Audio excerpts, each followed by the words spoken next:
Hello, welcome to my YouTube channel. My name is Aaron. I am a composer, and this is my review of Rings of Power Episode 3, which premiered yesterday.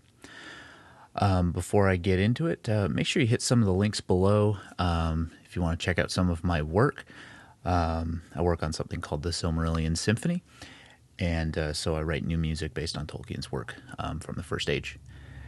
And maybe some of the Second Age. Who knows what will come in the future. Anyway, so SilmarillionSymphony.bandcamp.com. You can hit that. You can stream everything there.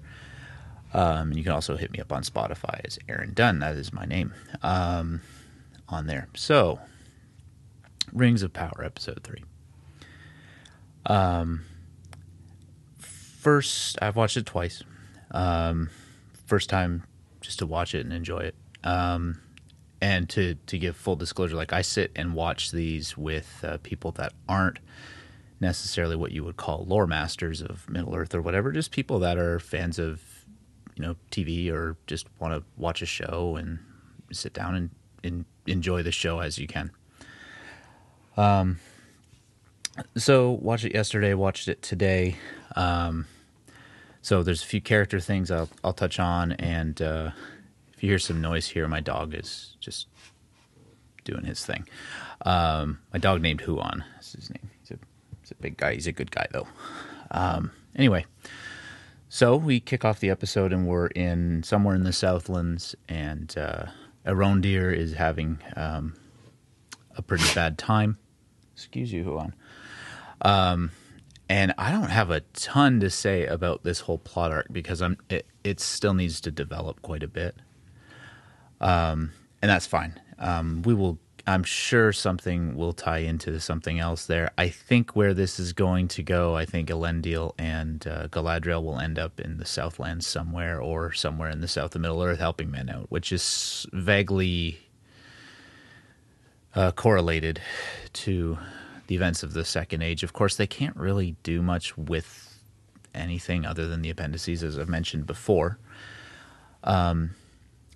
So we'll just move along from that for now. And on another point, watching the whole the Harfoot, their sort of journey and whatnot, I'm finding this really not all that compelling for me. It's nice to see a little bit of togetherness. We all do things together. Nobody gets left behind. Nobody walks alone is the chant that they do. Somewhere in the episode. I can't remember exactly where it was. That bit's just sort of forgettable for me, and I'm not trying to be overly negative or anything, but it's just not doing much for me as of yet. When you tell me that the stranger is Gandalf, I might get a little bit more interested, but they're not going to do that for at least a season. But we do get our first look at Numenor. Or Numenor with a rolled R. And I am not going to pronounce it with the rolled R because I actually found that, I know that's quite possibly the actual appropriate pronunciation for it. I found when Galadriel was pronouncing it, I was not loving it. It felt a little forced, it felt a bit contrived, and sort of like you're trying to be deep with whatever you have there, and just with the pronunciation wasn't doing it for me. So I kind of cringed a little bit when I heard that. But we get our first look at Elendil, and I need to compliment the show on this point, because I think they actually got. I'm gonna move this Shockman a little bit. I think they got it right, and I think it's Lloyd Owen that plays him, and they've got him carrying himself in such a way that I'm like, this is believable. Even if I don't love everything about it, like they've kind of got him as a potentially aging man, aging for a Numenorian though, so he's gonna be around for another 100 years anyway.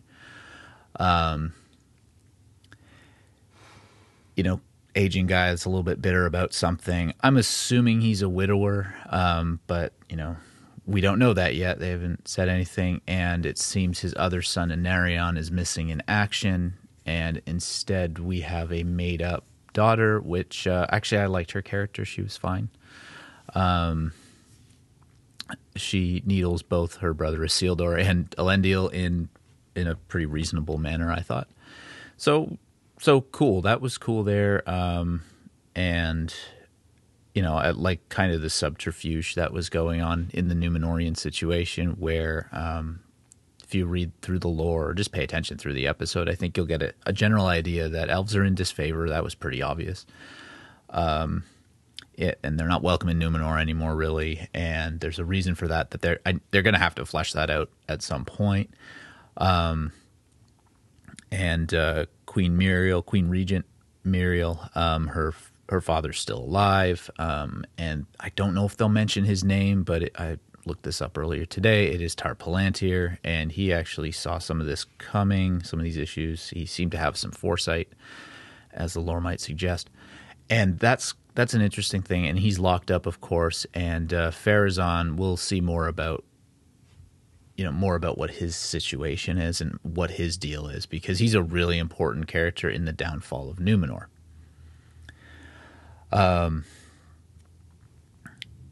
Of note, placing the timeline for this thing has been really interesting. Because, it's the Second Age. It's about 3,000 years long.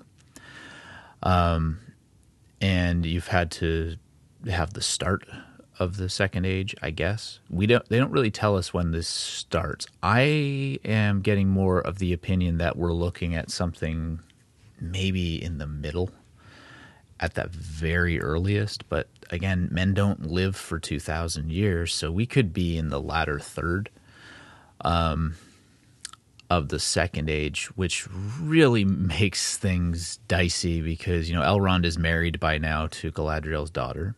Galadriel is married to Celeborn at this point, and so forth. So there are things, and I know Amazon's working with what they have, and that's fine. Still trying to get it to look good on TV is another matter, and they're doing the best they can, I think. But all right, so I've blathered a little bit. So let's talk a little bit, or I'm going to talk a little bit about Galadriel and what's going on with her character, because at this point, it's looking like what they did in the first two episodes. That's going to be the direction of her character for a little bit. And I'm talking more or less about the temperament of the character and the way they're depicting Galadriel, which to me, people have said, oh, she's a Mary Sue, she's a this, she's a that. I'm like, I'm not even going to get into that. There are worse things than that in this situation, and if you have followed the lore at all, you would understand that coming off with Galadriel looking like Fëanor is quite possibly much worse. For me, it is, because she didn't like him and didn't want any part of doing things really his way. And so the fact that she's so belligerent with everyone, and she softens a little bit in this episode and finally has what you might confuse as a positive interaction with somebody talking to Elendil while they're in the Halls of Law or whatever it is, whatever Elros set up, which is cool little tidbits here and there, seeing the sort of what you might call iconography or pictures on the wall, like you've got Elrond and Elros there, and make of that what you will.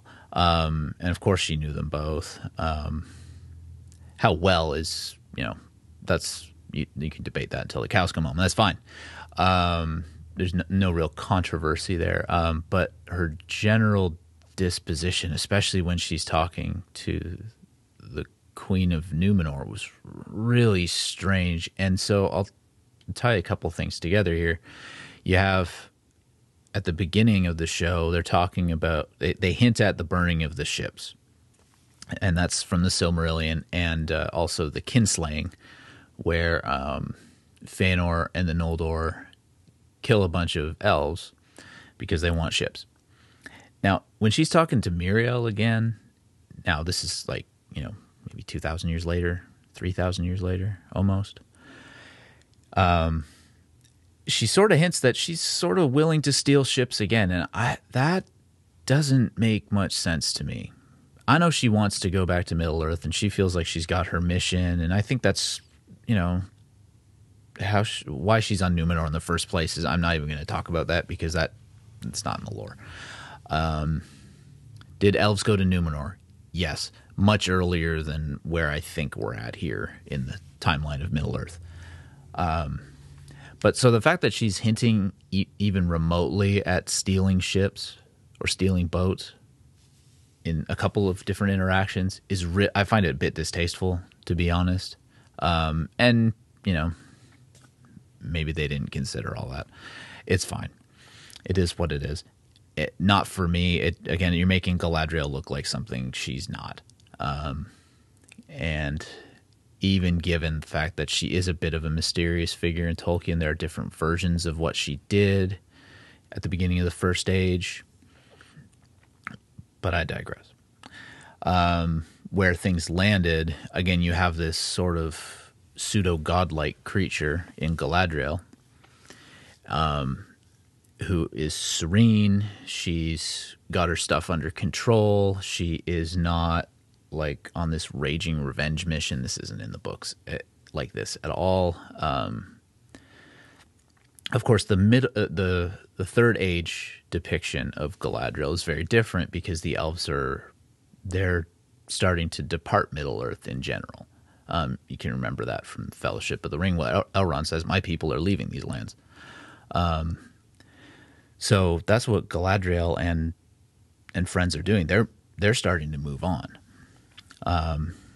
Their thing was she stuck around, I think, to see the end of Sauron, and then probably became really tired, being 30,000 years old, and decided I'm going to go home and have some peace finally. But I don't think her situation where we are in the Second Age now would be so teenagey, and it's just like there's just way too much emotion in it for me. Where Galadriel is it's kind of like she's a loose cannon, and that's kind of why Gil-galad did what he did in the Amazon story. I can't even get started on that. Again, the whole thing of Gil-galad sending everybody back to Valinor seemed pretty vapid to me because that has nothing to do with the lore.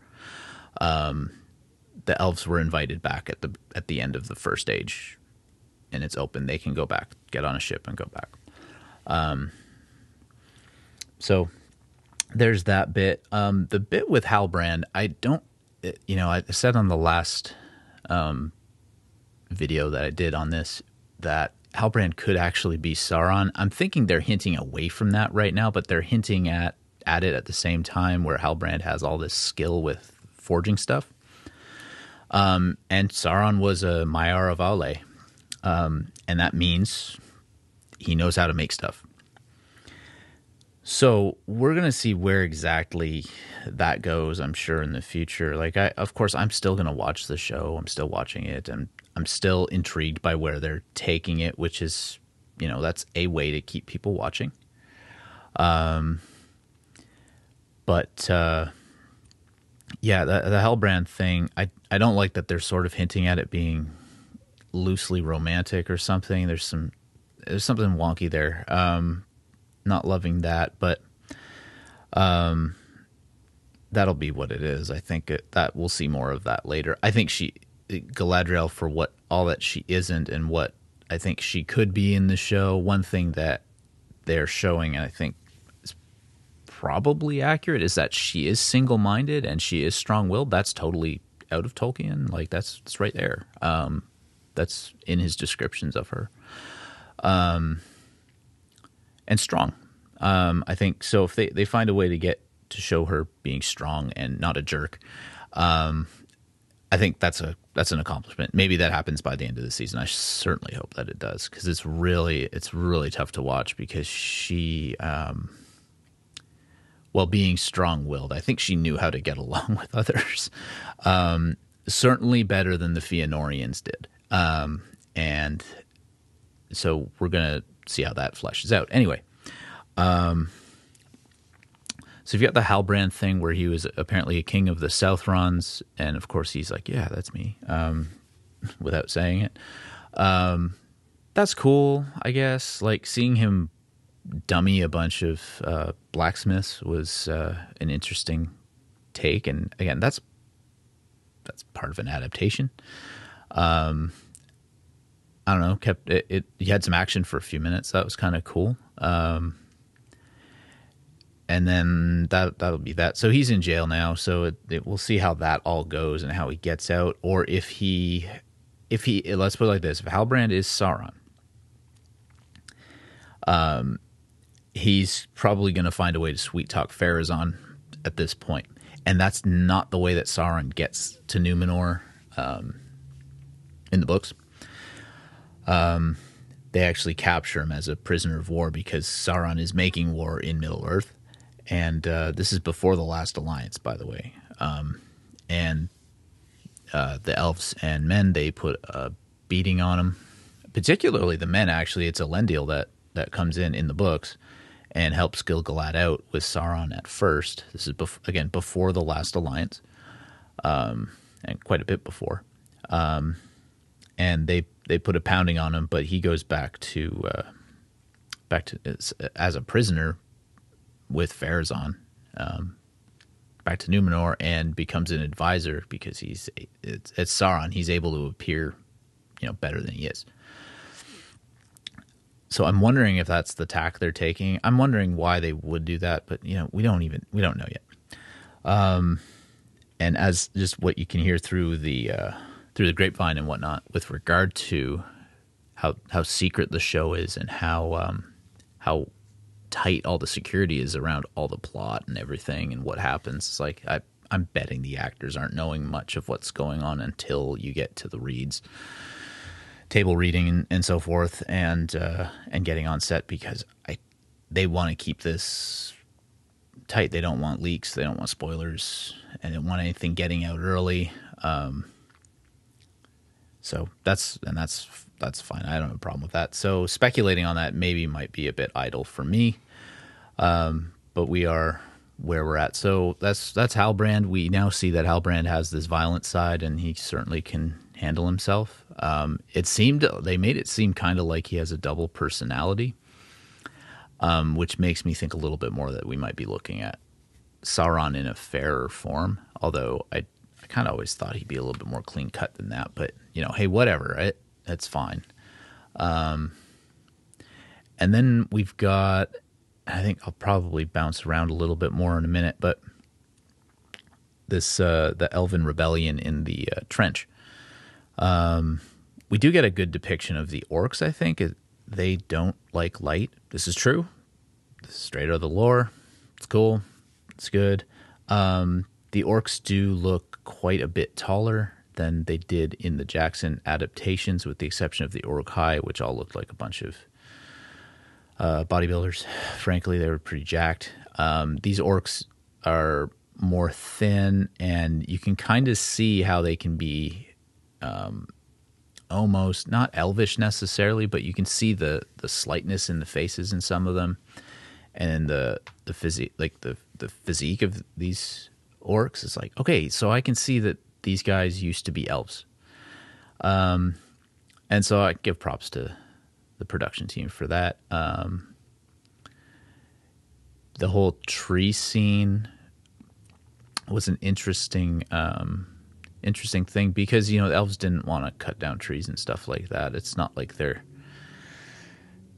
in the excuse me, it's not like they're depicted as 2022 environmental types or whatever, and I think we should take care of the environment, by the way. But anyway, like the way Tolkien always had a care for nature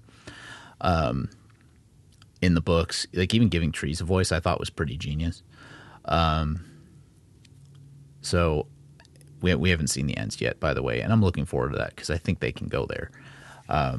But so cutting down the tree being a bit of a thing where the elves would be like, no, we're not going to do this, even if it gets us killed, which is what happened with one of them, and they try to escape, and the other guy gets killed, and then Arondir's dragged in front of Adar, who, they're sort of veiling his face a little bit. Looks pretty elven to me, at least right now. But you don't know. So I'm wondering where that's all going to go. And yeah, I'm kind of waiting for the rest of it to connect. I think I would say this episode, it's not like super memorable, but at least what they've done, instead of having 5 different storylines happening like they did in the first 2, and it's a very good thing that they released the first 2 at the same time, because then like it would make less sense than it already might. Is you have all these storylines going. So we skipped Elrond, we skipped the dwarves this time, and we skipped the Bronwyn or the Harad migration bit in favor of just looking at Numenor with Galadriel and Elendil. Excuse me, throat's a little dry. You've got the Numenor timeline, you've got the Harfoots, and you've got Arondir's timeline and whatnot. And condensing those is, I think, going to be better in the long term. I feel like you had 5 or 6 things going on in the first couple episodes, and it's kind of convoluted storytelling at that point, even though you can kind of get the sense that they're trying to build the world, not resolve anything right away. Again, this timeline, because you're dealing in Tolkien with men who are mortal, you're going to have a limited amount of time. I think, as they described it, I was reading this in The Downfall of Numenor in the Silmarillion, is that Elrond's brother, who was half elven, and made the choice to be a human instead of an elf, lived about 500 years. So you got a window where we're sort of looking at things. So we're sort of late. I would say we're late in the Second Age at this point, just the way that timeline would work. Again, it's a 3,000 year kind of a thing, but a number of things aren't entirely built yet. So it's very it's going to be very interesting how that works. But I think what they've done well, and I use the word well loosely, is because they haven't committed to a set date in the Second Age. And I think this is part of what's actually hurting the storytelling, is that Tolkien was very specific with dates, and this isn't. But they've had to, got to make a TV show that spans 2,000 years. It's like, how are you going to do that? So I sympathize with making all that happen and making it somewhat cogent. And right now it's still not congealed quite yet into like all right, this is a narrative that I can really follow. I think I can sort of get the idea with Elendil and Galadriel where they're going to end up. They're going back, and he's probably sneaking her off the island, probably by episode 5. That would be my thought on that. But yeah, because the men of Numenor maybe live 500 years, maybe 600 in a pinch, you're definitely in the 2000 and something range of the Second Age of Middle Earth. And so that'll give you an idea sort of where you're at. It's sort of hard to feel oriented appropriately to how events are transpiring. Even though there's not a ton that's transpiring, to be quite honest. It's a lot of setting stuff up. And again, now you're 3.5 hours into the show, and you're hoping that all right, now we're going to start seeing some things move. So I'm hoping for that. I'm not, super thrilled with all the lore stuff that's there, but again, I sympathize as somebody that has to do some storytelling every once in a while with the film or whatever. So I'll be interested. I'll be watching next week. You can or not. But yeah, still not feeling the Galadriel character change at all. It just seems wrong, and I don't necessarily blame the actress for that. And it's the same thing with some of the guys. At least Elendil seems to have some intelligence, because Gil-galad came off like a total tool. And, in the books, he's one of the people that's like, hey, let's be vigilant about this Sauron guy in the Second Age. That's how he was. And so if you look at it sort of from a non-lore perspective, you might be able to get by it. But for me, I'm looking at it from a number of angles. And I'm also trying to see how they're telling the story. The other thing that's really, I'm not exactly sure why the tack was taken not to make Galadriel taller. It's going to bug me. I'm probably going to whine about it every time I do a review video. But some of the figures I've seen thrown out is like 6'4". And you can just very clearly see that she's not 6'4" in this version. And that was their decision. I think they found an actress that really fit everything else they wanted to do. And so there you have it. But yeah, that's not hate. I'm looking at the lore. I'm like, hey, 6'4". Galadriel's really tall, even for her people. Elves are supposed to be really tall as well. So short Elrond isn't really doing it for me either. But and I think he should have more hair. Bring on the flow. I want to see the elves with the flow. Let's go. Everybody's had short hair so far. It's kind of weird. Maybe they'll explain that. If they have if they take on that, I'd certainly love to hear it, and maybe we'll see it dramatized in the show. But yeah. Anyhow, I'll wrap it up there. Thanks very much for watching. Again, hit the links in the description if you want to support my work, and of course, smash that like and subscribe button. And I'll be doing these probably once a week. And I'll look forward to talking to you all next week. Thanks very much.